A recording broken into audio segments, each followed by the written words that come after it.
What is up, guys, and welcome back to another video. Today I'm going to be installing a dash cam.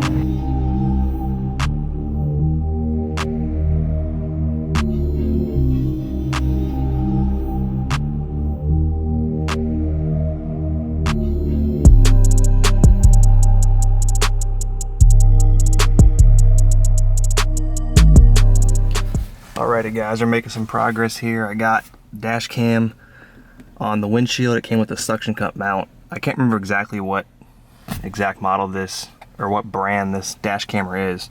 I got it off Amazon, but it's a wired one. Obviously it runs up to right here because I couldn't get it up under the headliner. It's too loose. So I got it up here, it comes down, and I tucked it in behind this trim, ran it down to here.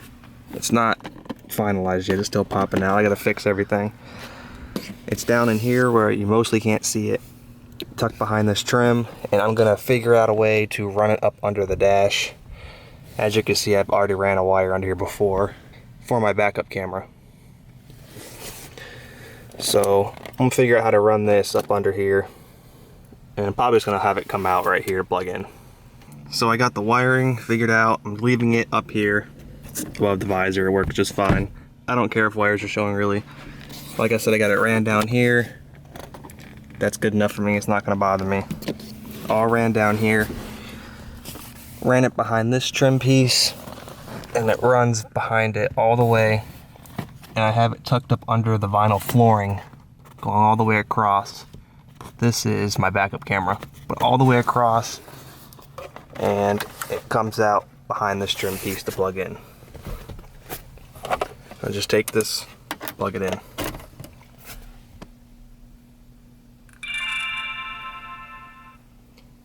And it automatically starts recording. So this dash camera actually came out of my Audi, and when I routed this wire in my Audi, I routed it up under the headliner, and it came down the side. You really couldn't see the wire at all. But like I said, this headliner has a big gap up here, and the wire just does not stay, so this is gonna have to do. Just having the wire up in the visor here. So that works. It's out of view. I can drive just fine. Now we're going to go ahead and switch over and see how good the quality is on this, because it is 1080p.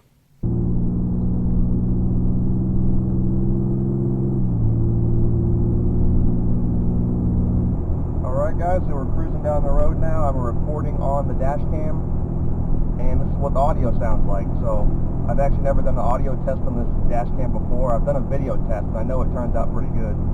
But this is my first time actually testing the audio on it. Now I can't remember exactly how much I paid for this. If I can find it on my Amazon orders, I'll throw it up on the screen right now. But yeah, this is it. It seems to be pretty sturdy on the windshield, so not too much movement from it. Like I said, it's 1080p. And yeah, that's about it.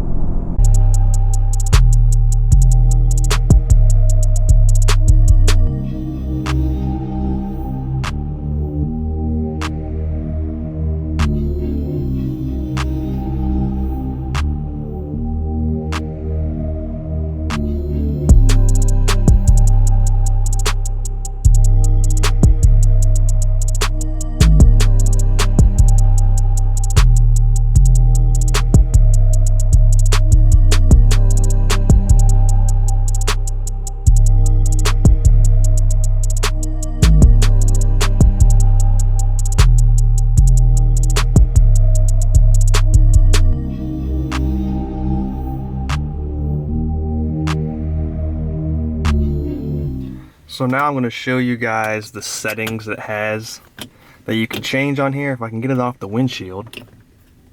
The suction cup's really good. Can't even get it off the windshield. There it goes. I'm just going to stop the recording for right now. Alright, you can change the resolution on it. See, I'm in 1080p. That's the one I'm going to keep it on. I don't know why you wouldn't keep it on that. I guess to save some space.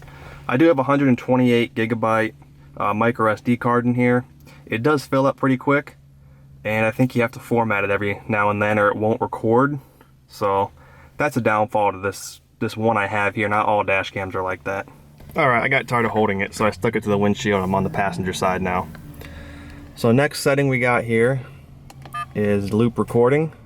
I have no idea what that means, but I have it set to 3 minutes from factory. Wide dynamic range, exposure. If you want to put the exposure up or down, you can do that. What else we got here? Motion detection, I turned that on. Not sure how that works yet. I'm assuming it picks up motion and records it. Got audio, I have that turned on as you saw from the previous clip. Date stamp, I have that turned on in case I ever get pulled over and I can show any details I need. I have date stamp on. Gravity sensor, don't know what that is. Parking guard, I have no idea what that is. I guess it records while the vehicle's off, which it already does because anytime I have something plugged into here with the vehicle off, it already records. Headlight warning, don't need that. And that's it for the settings basically. These are just other settings I don't really need to go over. That's just setup settings. So that's basically the dash cam right there, and I'm gonna move it back over to the spot I had it before when I'm done recording this. So I'm gonna try to figure out this motion detection mode. Let me find it real quick. Motion detection. So we'll go ahead and turn this on.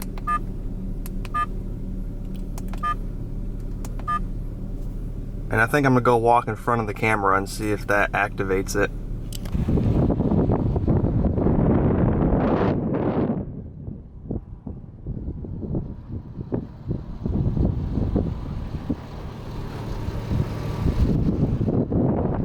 Yep, that's exactly what it does. So I walked in front of the camera, and if this thing picks it up, well, it stopped now.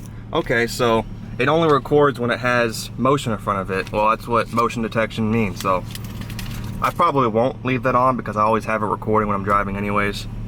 But that is a cool feature, I guess. If you're parked or something and the camera's on and someone walks up to your car, it will start recording and then you'll have that clip. So this is what it looks like from outside of the vehicle. You can obviously see it there in the windshield, but I do plan on tinting this windshield real soon. Maybe not this exact one because of this scrape right here, which you really can't see on camera at all, but there's a scrape that goes along here. I'm assuming someone, previous owner, wasn't me, didn't have a windshield wiper on, and he activated them. And it scratched the windshield, because I've tried everything to get it out and it won't come out. So new windshield tint, won't be able to see it from the outside. Well, that's all I got for you guys in today's video. Hope you did enjoy. If you did, make sure to hit that like button, subscribe if you're new, and consider watching more of my videos.